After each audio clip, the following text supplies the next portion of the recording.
Elhamdülillahi Rabbil alemin. Ve salatu ve selamu ala eşrefil enbiya vel murselin. Nebina Muhammedin ve ala alihi ve sahbihi ecmain amma ba'd. Mühtərəm və dəyərli müsəlmanlar.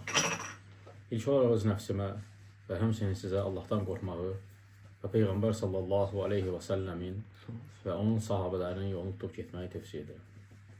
Bildiyiniz kimi mübarək, şərəfli Ramazan ayının yetişməyinə artıq sayılı günlər qalıb. Və Ramazan ayının yetişməyi hər bir mümini sevindirər və hər bir münafiq, tənbəl isə narahat olar. Mümin sevinər nə üçün? Çünki hər bir Allah və Rəsuluna iman gətirən mümin bilir ki, Allah Subhanahu taala o ayda möminlər üçün çoxlu fürsətlər verir. Müsəlmanlar üçün, insanlar üçün. Yəni günahlardan təmizlənmək fürsəti. Allaha yaxınlaşmaq fürsəti. Həmçinin əməllərin artırılması fürsəti. Çünki o əməllər artıq o vaxtlarda başqa vaxtlar kimi olmur. Artırılır. Və o ay Quran-ı Kərimin nazil olduğu aydır. Necə Allah Subhanahu taala Quran-ı Kərimdə buyurur ki, Şəhr Ramazan əlləzi unzilə fihil Qur'an. Ramazan ayı hansı ki nədir? O ayda Quran-ı Kərim nazil olur. Və həmçinin başqa ayda Allah Subhanahu taala buyurur ki, Kutibə aleykumus-siyamu kəmə kutibə ləllezine min qablikum ləalləkum təttəkun. Yəni sizdən əvvəlkilərə oruç tutmaq vacib edildiyi kimi sizə də oruç tutmaq nədir? Fərz edildi. Nə üçün? Bəlkə Allahdan qorxasınız. Allahdan qorxmaq nə deməkdir? Yəni Allahın əmr etdiyi şeylərə tabi olmaq, qaran etdiyi şeylərdən çəkinmək. Yaxşı, biz Ramazana necə hazırlaşaq? Bu önəmli məsələdir. Biz deyirik Ramazan ayı gəlsin. Lakin müsəlman gərək Ramazan ayı gəlməmişdən qabaq nədir? Özünü hazırlamalıdır. Nə üçün hazırlamalıdır? O ayda rahat aya Allah onu yetişdirdikdə o aydan düzgün istifadə eləmək üçün. Arkadaşlar, birinci hazırlıq əsas nədir? Niyyət. Niyyəti nədir? Təzələmək. Çünki niyyət çox önəmlidir. Yəni, yaxşı niyyət eləmək. Necə, məsələn, İmam Əhməd Rahiməhullahdan oğlu soruşduqda ki, mənə nəsiyyət elə. Deyirsə, deyir, nəsiyyət eləyirəm nəyi? Yaxşı niyyətdə olmağı. Çünki sən yaxşı niyyətdə olduğun müddətcə xeyr içində olacaqsan. Demək nədir? Yaxşı niyyətdə olmaq. Hətta sən o çatanda ona nail olmasan belə, ondan əvvəl hansı ki sağlam olduqda o əməlləri eləyirsən və yenə niyyət eləyirsən ki, o vaxt çatanda mən Allaha ibadət eləyim, Peyğəmbər sallallahu aleyhi ve sellem yoluna tabi olum, hətta sən hansısa bir ciddi üzürlərin olsa belə, sən həmən savabı qazanacaqsan. Çünki Peyğəmbər sallallahu aleyhi ve sellem necə Əbu Musa Əl-Əşəri radiyallahu anh rəvayət etdiyi hədisdə buyurur ki, İzə maridəl abdu av səfara kutibə ləhu mislu mə kənə ya'məlu muqimən sahihən. Necə İmam Buxari rəvayət edir. Deyir, əgər qul xəstələnərsə və ya səfərdə olarsa, onun əvvəl sağlam vaxtı və ya muqim, yəni səfərdə olmadığı vaxtı elədiyi əməllərin savabları yazılar. Məsələn, insan ratibə sünnələrini yerinə yetirəndir. Səfərə çıxıb. Səfərə çıxanda nədir? Ratibə sünnəsini qılmaq lazım deyil. Lakin ona ratibə sünnəsinin savabı qazanır. Nə üçün? Çünki o muqim olan vaxtı o əməlləri yerinə yetirir. Həmçinin insan hansısa birinci, dördüncü günləri oruç tutur. Xəstələnir. Dördüncü gün və ya birinci gün. Nədir? Həmən savab qazanır. Baxmayaraq tutmuyor. Allah Subhanahu taala Peyğəmbər sallallahu aleyhi ve sellem ümmətinə verdiyi bir əzəmətli bir neymətdir. Hansı ki, etmədən o savabı qazanırsan. Həmçinin qardaşlar, digər məsələ nədir? Bu məsələdə əsas məsələlərdən də biri tövbə eləməkdir. Allah Subhanahu taala Quran-ı Kərimdə buyurur ki: "Və tubu ilallahi cəmiən eyyuhel mu'minun la'allakum tuflihun." Necə Nur surəsinin 31-ci ayəsində Allah Subhanahu taala buyurur ki, möminlərə xitab eləyir. Ey möminlər, ey Allaha və Rəsuluna iman gətirənlər. Nə edin deyir? Hamılıqla, cəmiən, hamılıqla Allaha tövbə eləyin ki, bəlkə nədir? Nicat tapasınız. Demək, müsəlmanın nicat tapbağı nəyə bağlıdır? Onun tövbə eləməyinə bağlıdır. Müsəlman nədir? Tövbə eləməlidir. Ona görə Ramazan ayı gəlməmişdən qabaq müsəlman nə etməlidir? Tövbə eləməlidir. Həmçinin Peyğəmbər sallallahu aleyhi və səlləm buyurur ki, necə hədisi İmam Abu Davud, həmçinin Şeyh Albani hədisinin səhih olduğunu buyurur. Deyir ki, Peyğəmbər sallallahu aleyhi və səlləm belə dua eləyərdi. Allahümme iğfirli və tub aleyyə innəkə əntə təvvəbur rahim. Allahım, məni bağışla, mənim tövbəmi qəbul et. Həqiqətən də nədir? Sən tövbələri qəbul eləyənsən və rəhimlisən. Həmçinin Peyğəmbər sallallahu aleyhi və səlləmdən varid olub ki, Peyğəmbər sallallahu aleyhi və səlləm gün ərzində bəzən 70 dəfə, bəzən 100 dəfə nə eləyərdi? Allaha tövbə eləyərdi. Ona görə müsəlman, qardaşlar, demək nə etməlidir Ramazan ayı yaxınlaşanda? Ən əsas məsələlərdən niyyətinin düzəltməsi, həmçinin tövbə də eləmək və xüsusən də, qardaşlar, xüsusən də əsas bir əza var ki, o əzanın nədir? İslahına çalışmaq lazım.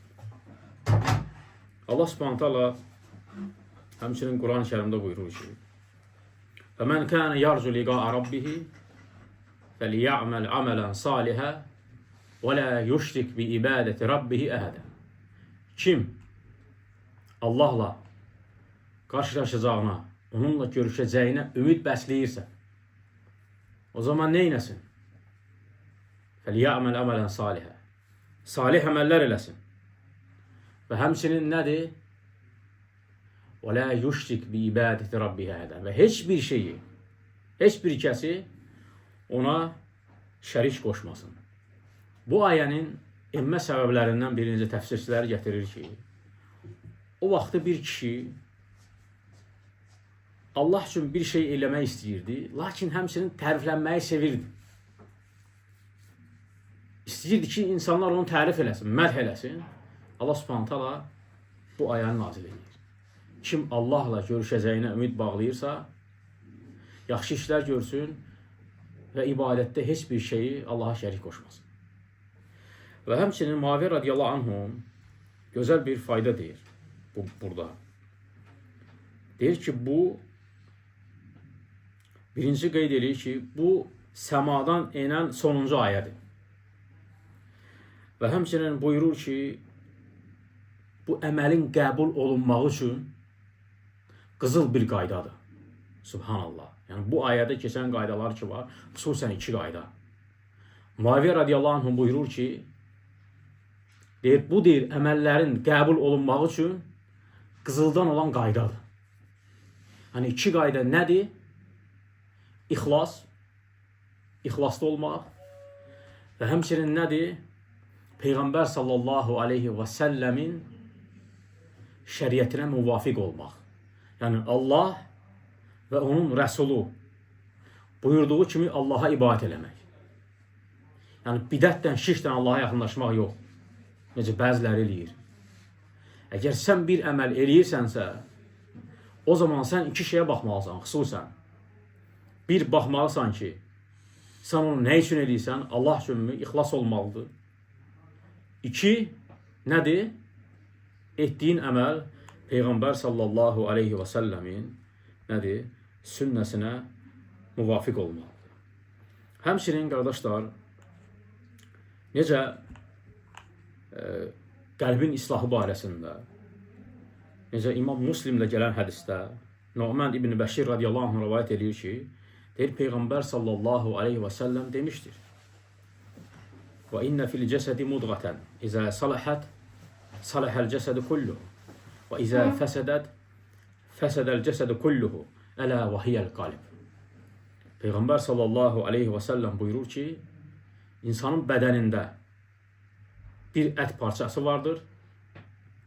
O sağlam, islah olduğu halda bütün əzalar sağlam, islah olar və o artıq fəsad olarsa onda artıq nədir?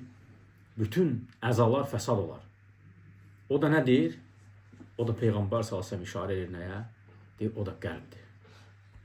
Və həmçinin Əbu Hüreyrə radiyallahu anhu Peyğəmbər sallallahu aleyhi və səlləmin sahabəsi və ən çox hədis rəvayət edənlərdən biri gözəl bir söz deyir qəlb barəsində. O qəlbi bənzədir nəyə? Qəlbi bənzədir hakimə, sultana. Buyurur ki, qəlb nədir? Əzaların sultanıdır, başçısıdır. Qəlb məlikdir, başçıdır. Əzalar isə onun nəyidir? Əskərləridir. Əgər deyir, başçı, sultan gözəl olarsa, təmiz olarsa, o zaman nə olar? Onun saldatları da nə olar? Təmiz olar. Və həmçinin Əbu Hüreyrə radiyallahu anh buyurur ki, deyir, qəlbinizi təmizləyin şəriətə zidd olan şeylərdən. Və həmçinin Osman radiyallahu anh buyurur ki, bir insan, yəni elə bir insan ki, bir insan deyir, əgər gizlini, pis əməllərini, içini gizlədərsə, pisliklərini gizlədərsə, Allah subhanahu ta'ala deyir, onun deyir, o bir sifətini baxmayaraq, nədir bunun mənası nədir? Bir insan pis insandır, lakin üzə özünü islah yaxşı kimi göstərər. Allah subhanahu ta'ala deyir, onun deyir, sinəsində olan o ikinci üzünü özü hiss etmədən deyir, bir müddət keçsə belə öz dilinlə onu ifşa eləyər, onu bəyan eləyər. Ona görə möhtərəm və dəyərli qardaşlarım, qarşıdan əzəmətli bir ay gəlir. Birinci Allaha dua eləmək. Allahdan istəmək ki, Allah subhanahu ta'ala bizi o aya yetişdirsin. Bu önemli məsələdir. Və həmçinin Allaha dua eləmək. Allahdan istəmək ki, Allah bizi o aya iman üzərində sağlam və bizə müvəffəq eləsin ki, o ayda Allahın sev və razı qaldığı əməlləri eləyək. Və həmçinin qardaşlar, xüsusən sələflər, Ramazan ayı gəldikdə artıq necə İmam Malik rahiməllahdan gəlir ki, Ramazan ayı gəldikdə artıq onu məşğul edən hər şeyi tərk eləyərdi, yalnız nədir? Quran-ı Kərim oxuyardı. Nə üçün? Çünki Quran-ı Kərim nazil olub. Xüsusən o qardaşlar ki, hələ ki Quran-ı Kərim oxuya bilmirlər. Onlar üçün böyük eyibdir. Ramazan ayı gəlir, meçidə gedir, oturur. Baxırsan ki, özü 15 ildir namaz qılır. 2 il namaza gələn əlinə Quran-ı Kərim alıb oxuyur. Bu isə kimlənsə hansı söhbət eləyir. Bu təbii ki, eyibdir. Ramazan ayı Quran-ı Kərimin nazil olduğu aydır. Və xüsusən də o ayda ən əzəmətli ibadətlərdən biri Allahın kitabını oxumaqdır. Ən azı bir dəfə xətm eləmək. Ən azı, necə elm əhli buyurur. Xətm eləməyə çalış. Çünki əzəmətli savab var orada. Həmçinin çalış ki, o aya qədər Quran-ı Kərimi öyrənəsən. Və həmçinin qardaşlar, eyni zamanda xüsusən bütün qardaşlara tövsiyə edirik ki, buradan Ramazanın fəziləti barəsində ətrafınızda qohum əqrabalara, həyat yoldaşınız xüsusən, uşaqlarınız, ata və analarla artıq məşğul olmaq, onları maarifləndirmək, onları qəflətdən oyatmaq ki, onlar da bu mübarək, əzəmətli ayın gəlişini gözləsinlər. O ay gəldikdə ondan istifadə eləsinlər. Ona görə müsəlmanın qəflətdə olmağı insan həm özünü və həmçinin də ətrafında olanları nədir? Uçurma aparır. Və həmçinin qardaşlar çalışın dərslərə qulaq asın. Dərslər qidadır. Elm əhlinə bağlı olun. Alimlərə bağlı olun. Bugünkü gündə dəvətin yayılmağı üçün səbəblər çoxalıb. Statuslar var. Siz onları elə-belə xəfifə almayın. Nə qədər insanlar var ki, kimisə statusuna baxır, bəlkə də qoyan adam heç fərqinə varmır o faydanın. Lakin oxuyan adam ondan fayda götürür, ona əməl edir. Və həmçinin əksi var. Sən o statuslarda, sosial şəbəkələrdə elə bir pis şey paylayarsan ki, nə qədər insan ona əməl edir, onun günahı səni hiss eləmədən sənə yazır. Ona görə aktiv olun. Allahın dininə dəvətdə. Əlhəmdə dünya da lazımdır. Biz demirik ki, tərki dünya olun. Amma daha belə də yox da. Belə də yox. Səhərdən axşağa qədər dünya, fərzlər gecişir, Ramazana ciddi yanaşılmır, elmdən uzaq, cəmaatdan uzaq, meçidlərdən uzaq. Səhər dünya lazım deyil. Əksinə bərəkət gedir və sıxıntılar daha da artır. Amma əlhəmdülillah sən həyatını, həm dünya həyatını, həmçinin axirət həyatını fikirləşməlisən. Əsas da əbədi. Sən müvəqqəti olan həyata ciddi yanaşırsan, lakin əbədi olan həyata fikir vermirsən. Və həmçinin qardaşlar, çalışmaq lazımdır. O insanlar ki, sizi Allahın zikrindən uzaqlaşdırır. O insanlar ki, sizi Peyğəmbər sallallahu aleyhi ve sellemin və onun sahabələrinin, sələfin yolundan yayındırır. Müxaliflərin yoluna aparır, o fikri aparır. O fikirləri və o insanları tərk edin. Və çalışın əqidə və mənhəcdə sabit olan, fikirləri aydın olan, mənhəcini gizlətməyən, açıq aydın danışan adamların ətrafında olun. Allah subhanahu teala bizi mübarək Ramazan ayını yetişdirsin və bizə müvəffəq eləsin o ayda onun sevə razı qaldığı əməllər etməyi. Yenə də olsun Allah bilər. Və sallallahu və səlləm alə nəbinə Muhammed və alə alihi və sahbihi əcmain.